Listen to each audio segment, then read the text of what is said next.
دیکھیں اہل سنت اور اہل تشیع دونوں اس بات کے اوپر متفق ہے کہ قرب قیامت سے پہلے پوری دنیا کے اوپر مسلمانوں کی حکومت قائم ہونی ہے انشاءاللہ تعالی. اور یہ وہ وعدہ ہے جو اللہ تعالیٰ نے قرآن حکیم میں کم از کم 3 جگہ پر اپنے محبوب صلی اللہ علیہ وآلہ وسلم سے کیا ہے. سورہ التوبہ کے اندر، سورہ الفتح میں اور سورہ الصف میں. هو الذی ارسل رسولہ بالہدی ودین الحق لیظہرہ علی الدین کلہ. وہی اللہ ہے جس نے اپنے محبوب صلی اللہ علیہ وآلہ وسلم کو الہدا یعنی قرآن کے ساتھ اور دین حق کے ساتھ مبعوث کیا تاکہ اسے تمام ادیان کے اوپر غالب کر دے. وَلَوْ كَرِهَ الْمُشْرِكُونَ، خواہ مشرک اس کا برا ہی مان جائیں، اللہ تعالیٰ نے اس دین کو غالب کرنا ہے تمام ادیان کے اوپر. یہ اللہ تعالیٰ کا وعدہ ہے. مسند احمد میں حدیث ہے کہ اللہ کے محبوب صلی اللہ علیہ وآلہ وسلم نے فرمایا کہ قیامت اس وقت تک قائم نہیں ہوگی جب تک دنیا کے ہر گھر میں میرا پیغام نہ پہنچ جائے اور لوگ چاہتے ہوئے یا نہ چاہتے ہوئے اس دعوت کو قبول نہ کر لیں. اچھا اس زمانے میں تو یہ بڑا مشکل تھا کہ ہر گھر میں کیسے پہنچے گا. سرکار آج دیکھ لیں انٹرنیٹ، گھر کیا گھر کی کوٹھڑی میں بھی انٹرنیٹ کے سگنل آ رہے ہیں. کسی غار کے کونے میں بھی آپ جا کے بیٹھ جائیں وہاں پہ بھی سگنل آ رہے ہیں. تو یہ دعوت تو پہنچ چکی ہے اور لوگ قبول کریں گے اسے انشاءاللہ تعالی. یہ وعدہ ہے کہ یہ والا معاملہ ہو کر رہنا ہے. اور پھر اسی کو سپورٹیو ایک اور حدیث ہے مسند احمد کے اندر جو مشکات میں بھی موجود ہے. اللہ کے محبوب صلی اللہ علیہ وآلہ وسلم نے اس امت میں جو 5 بڑے بڑے ادوار ہیں ان کا ذکر کیا،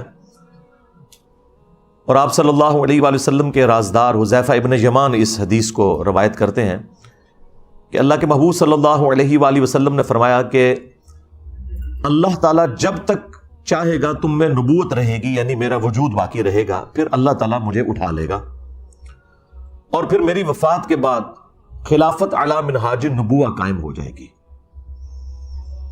اور وہ بھی جب تک اللہ چاہے گا وہ رہے گی. وہ 30 سال ہے، وہ انشاءاللہ میں بعد میں حدیث بتاتا ہوں.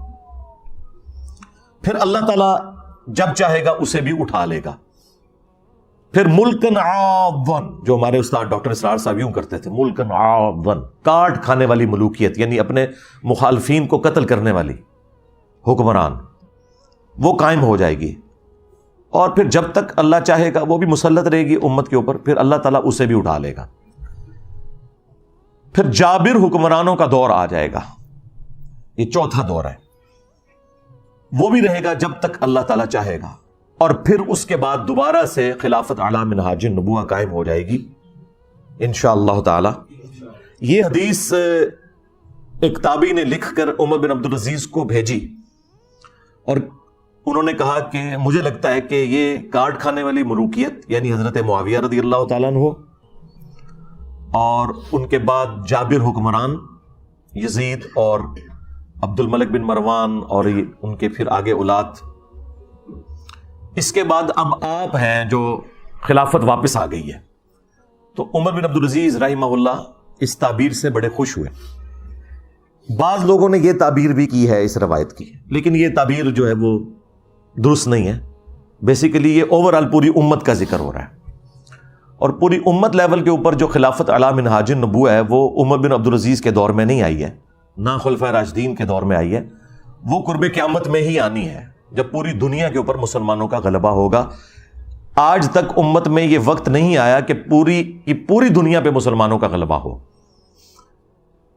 تو اس سے مراد یہ 5واں جو دور ہے وہ امام محمد مہدی رضی اللہ تعالیٰ عنہ علیہ السلام کا دور خلافت ہے انشاءاللہ تعالی. ہم نہ دیکھ سکے، ہماری آنے والی نسلیں انشاءاللہ ضرور اسے دیکھیں گی. اور امام مہدی کے لیے میں نے آپ کو پہلے بھی بتایا کہ یہ ضروری ہے کہ ان کے آنے سے پہلے فرقے ختم ہو جائیں. ادروائز سنیوں میں آ گئے تو شیعہ نے نہیں ماننا، شیعہ میں آ گئے تو سنیوں نے نہیں ماننا. یہ ذہن میں رکھیے گا. تو پہلے تو لوگوں کو سمجھ نہیں آتی تھی کہ یہ کیسے ہوگا کہ اتنی بڑی فرقہ واریت کی دراڑ ختم ہو.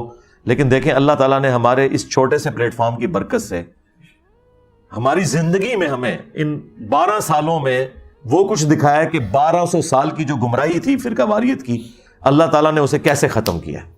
ہمارا ایک نعرہ ہی سب کو لے گیا کہ میرے نبی عیسیٰ ہے ہی کوئی نہیں، تیرے بابے تھے شاہ ہی کوئی نہیں.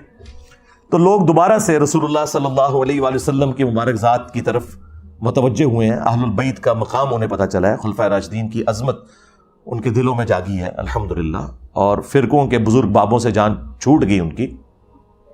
جس طرح توحید میں وہ ایک اللہ کے ماننے والے ہو گئے، اسی طریقے سے اطاعت میں وہ بابوں کی بجائے ایک اس شخص کے ماننے والے ہو گئے کہ جس کی قبر مدینے میں ہے۔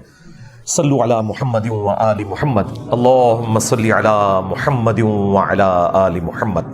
تو یہ بہت بڑی چیز ہے جو اللہ تعالیٰ نے ہمیں اپنی زندگی میں دکھائی ہے۔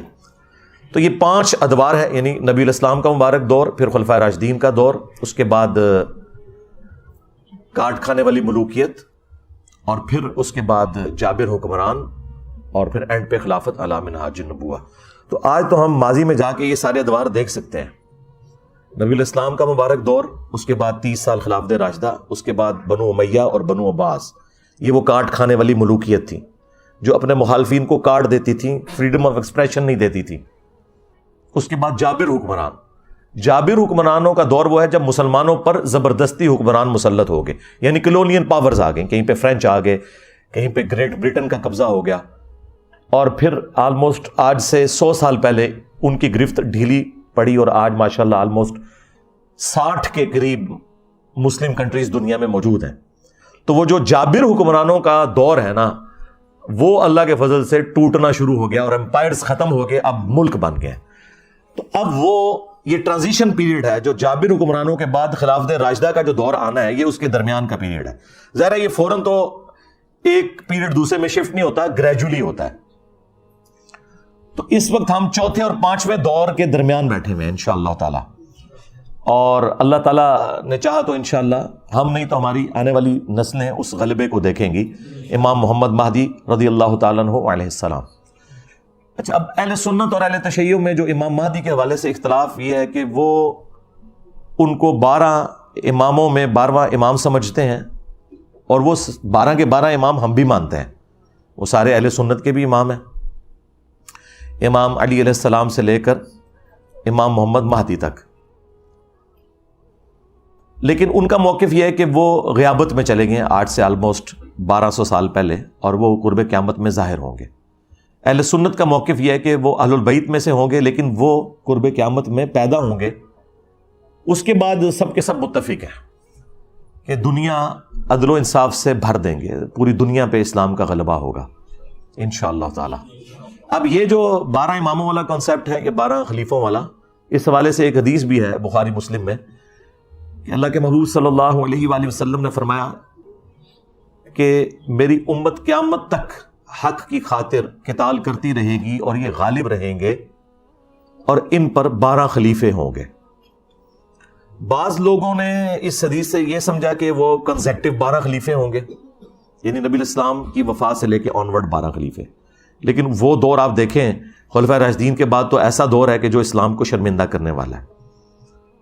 تو بعض محدثین نے اس کی تعویل یہ کی کہ یہ چونکہ الفاظ ہیں مسلم شریف میں کہ یہ قیامت تک دین غالب رہے گا اور اس پر 12 خلیفے ہوں گے، تو اس سے مراد یہ ہے کہ 12 کی گنتی قیامت تک پوری ہوگی، اور یہ یعنی امت میں بڑی پرسنالٹی جس کے اوپر اہل سنت کے تینوں فرقے متفق ہیں، بریلوی، دیوبندی، اہل حدیث، اور ان کے علاوہ بھی حنفی، شافعی، مالکی، حنبلی جو فقہی اعتبار سے اختلافات ہیں۔ حافظ ابن کثیر بہت بڑی پرسنالٹی ہے، ابن تیمیہ کے شاگرد ہے، وہابیوں کو بھی کوئی اعتراض نہیں ہوگا۔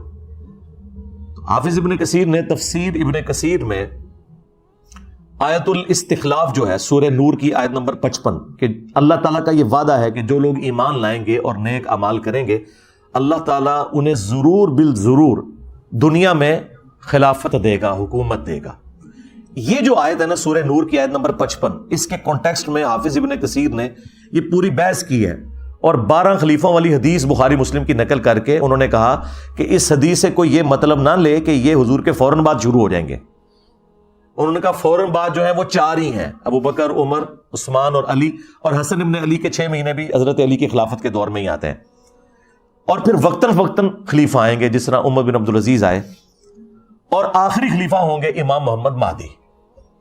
پھر انہوں نے اہل تشیع کا اس میں رد کیا کہ شیعہ جو یہ 12 اماموں والا کنسیپٹ رکھتے ہیں، ہم اس کنسیپٹ کو نہیں مانتے، لیکن ہم 12 خلیفوں کو مانتے ہیں، اور چونکہ بخاری مسلم میں آیا کہ یہ جو 12 خلیفے ہیں ان کو اللہ تعالیٰ حکومت دے گا تو اہل تشیع جن اماموں کو خلیفہ ڈکلیئر کر رہے ہیں ان میں سے تو صرف 2 کو حکومت ملی ہے، مولا علی علیہ السلام کو اور مولا حسن علیہ السلام کو، باقی تو بےچارے سارے کے سارے ظلماً شہید کیے گئے ہیں۔